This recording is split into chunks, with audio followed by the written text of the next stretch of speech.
醫生啊，講到呢個肺部嘅鍛鍊咧，除咗我哋做運動之外咧，你覺得譬如瑜伽啊，或者我哋唱歌，我哋都成日提倡嗰隻腹式呼吸，對肺部個呼吸有冇幫助咧？其實有幫助㗎，等於我吸深啲，我摷多啲肺嘅氣泡，等佢做多少少嘢，一定係有佢好處喺度嘅。尤其是如果啲病人做完手術之後咧，更加需要強調呢個深呼吸啊。點解咧？因為經過麻醉個肺塌陷嘅時候，我哋做手術，咁手術之後佢個肺要慢慢打翻開㗎嘛，啲肺泡要打翻開，先至可以做到呢個功能㗎嘛。咁開頭佢哋受住個傷口痛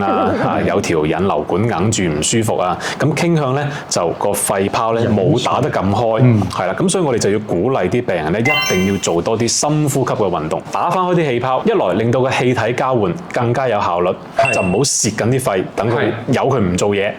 唔得嘅。好啦，另外咧就係令到佢裏邊啲分泌物咧容易啲排出嚟，冇咁容易谷喺裏邊，導致術後嘅肺炎。OK。